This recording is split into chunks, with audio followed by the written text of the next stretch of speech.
Hello student, I am Vikas Kumar Yadav, your math teacher.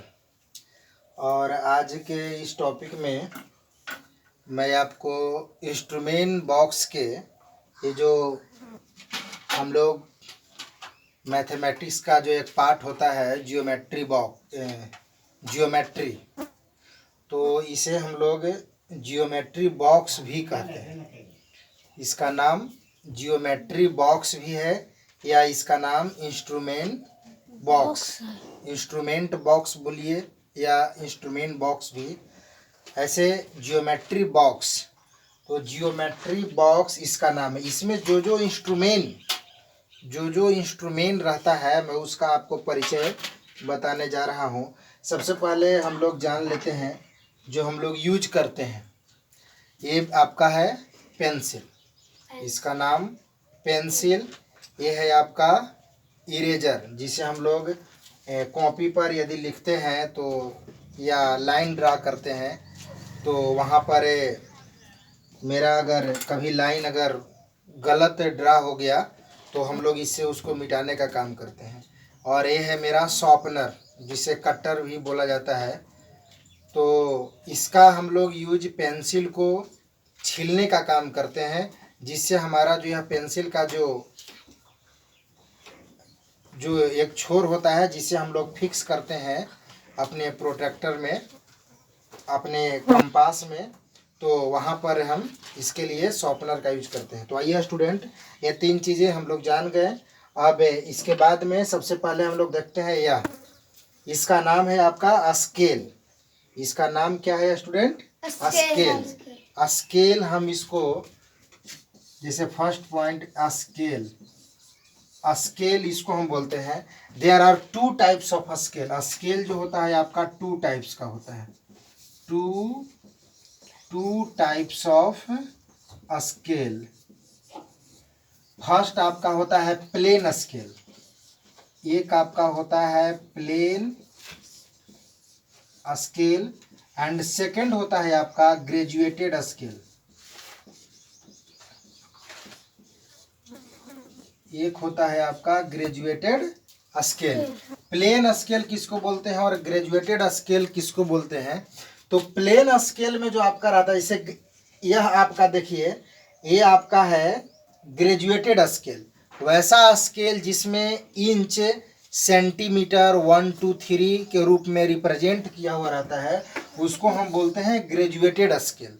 और जिस पर 1 2 3 4 5 6 सेंटीमीटर या 2 पॉइंट के बीच का डिस्टेंस अगर रिप्रेजेंट नहीं किया हुआ रहता है, तब हम उसको क्या बोलते हैं?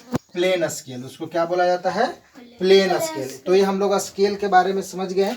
अब उसके बाद में ये देखिए, एक जो हमारे इंस्ट्रूमेंट बॉक्स का बहुत ही इम्पॉर्टेंट है, इसका नाम है आपका प्रोट्रैक्टर। इसका नाम क्या है? प्रोट्रैक्टर। तो दूसरा जो मेरा इंस्ट्रूमेंट है, इसका नाम है प्रोट्रैक्टर। इसका हम लोग यूज करते हैं कहाँ? Measure the angle. इसका हम लोग यूज करते हैं एंगल को मेजर करने के लिए। एंगल मीन्स कोण। एंगल को मेजर करने के लिए जिससे इंस्ट्रूमेंट बॉक्स के इंस्ट्रूमेंट का यूज करते हैं, उसका नाम है प्रोट्रैक्टर। तो ये आपका हो गया प्रोट्रैक्टर। आप सही नाम पहले इंस्ट्रूमेंट बॉक्स के जो इंस्ट्रूमेंट है उसका जान ले, इसलिए मैं आपको आज यह वीडियो के माध्यम से आपको बता दे रहा हूँ। अब उसके बाद में देखिए, यह इसका नाम है आपका, इसको हम लोग बोलते हैं कंपास। इसको क्या बोलते हैं? कंपास। थर्ड जो मेरा आपका जो है, इसको हम बोलते हैं कंपास। कंपास का हम इसमें ही हम लोग पेंसिल को फिक्स करते हैं। इसी में हम लोग पेंसिल को फिक्स करके, और सर्किल बनाना हो या आपका एंगल बनाना हो, ट्रायंगल बनाना हो, तो इससे हम लोग इसका यूज करते हैं। अब इसमें देखिए आपका दो छोर होता है, इसमें आप पेंसिल सेट करेंगे, इसमें जो है वो आप पेंसिल को सेट करेंगे। इसमें पेंसिल को सेट करेंगे आप, तो आप देखिए यहाँ पर एक आयरन पॉइंट है और एक पेंसिल पॉइंट है।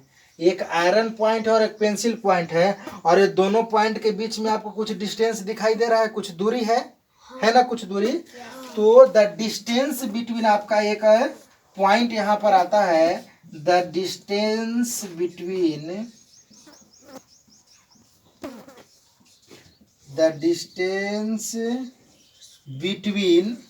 Iron and pencil,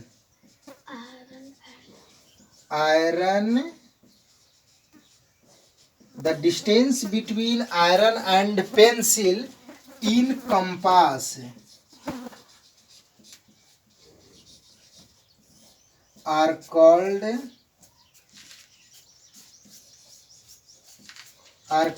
radius। यानी कंपास में आयरन और पेंसिल के बीच का जो डिस्टेंस होता है इसको हम क्या बोलते हैं, रेडियस बोलते हैं। इसका नाम क्या है, रेडियस। क्योंकि देखिए आप आयरन को सेट करके और इस तरह से सर्किल ड्रा करेंगे, तो सर्किल इस तरह से जो आपका ड्रा होगा ये आपका हो जाएगा सेंटर। तो यही हम लोग रेडियस का तो डिफिनेशन है ना जानते हैं कि the distance between centre and circumference is called radius. तो the distance between iron and pencil क्या बोलेंगे, उसको रेडियस बोलते हैं। अब उसके बाद में देखिए स्टूडेंट, ये आपके इंस्ट्रूमेंट बॉक्स का एक होता है यह इंस्ट्रूमेंट, इसको हम बोलते हैं आपका डिवाइडर। इसको क्या बोलते हैं स्टूडेंट, डिवाइडर। इसका नाम है आपका डिवाइडर। जैसे इसको हम लोग अब अगर आप मान लेते हैं कि आप 8 सेंटीमीटर का एक लाइन सेगमेंट आपने ड्रा कर लिया और उसमें से एक 2 सेंटीमीटर का लाइन सेगमेंट कट करना है, तो आप अपने स्केल पर 2 सेंटीमीटर का डिस्टेंस ले लीजिए और उस पर सेट करके 2 पॉइंट को इंडिकेट कर दीजिए। एक पॉइंट A1 हो जाएगा और एक पॉइंट A2, या आप जो भी नामकरण कर सकते हैं, नाम दे सकते हैं। तो इस इंस्ट्रूमेंट का नाम क्या है, डिवाइडर। चलिए उसके बाद में मेन दो इंस्ट्रूमेंट है स्टूडेंट जिसके बारे में लोग अक्सर नहीं जानते हैं। एक का इसका नाम है सेट स्क्वायर। ये दोनों इंस्ट्रूमेंट का नाम है सेट स्क्वायर। जनरली इसको हम बोल सकते हैं सेट स्क्वायर। जो आपका नेक्स्ट जो इंस्ट्रूमेंट है इसको हम बोलेंगे सेट स्क्वायर। इसको हम बोलते हैं set square. 2 types of set square. Set square कितने टाइप्स का हो गया स्टूडेंट, देखिए 2 प्रकार का है ना, तो इसको हम बोलेंगे 2 टाइप्स ऑफ सेट स्क्वायर। एक सेट स्क्वायर जो होता है आपका set square 90 degree, 45 degree and 45 degree, और एक जो आपका सेट स्क्वायर जो होता है वह होता है आपका 90 डिग्री, 60 डिग्री एंड 30 डिग्री। देखिए स्टूडेंट, यह जो आपका सेट स्क्वायर है, यह सेट स्क्वायर यहाँ पर देखिए 90 डिग्री का एंगल बनाएगा ना, 90 डिग्री का यहाँ पर एंगल बनाएगा और यहाँ पर 45 डिग्री का ही बनाएगा और यहाँ पर 45 डिग्री बनाएगा। तो हम लोग जानते हैं कि जब 2 एंगल इक्वल होता है किसी ट्रायंगल में अगर 2 एंगल इक्वल होता है तो उसके अपोजिट साइड भी आपका इक्वल होता है। तो यह आपका set square 90 degree, 45 degree and 45 degree हो गया, और यह जो आपका है यह सेट स्क्वायर यहाँ पर 90 डिग्री हो गया, ये 60 डिग्री हो गया और यह 30 डिग्री हो गया। तो इस तरह से मैं आपको इंस्ट्रूमेंट बॉक्स के परिचय जो भी उसमें इंस्ट्रूमेंट था उसके बारे में बतलाया। आप सबका नाम सही तरीके से याद कर ले, मैंने यूज भी आपको बतलाया। चलिए आप सभी को बहुत बहुत धन्यवाद।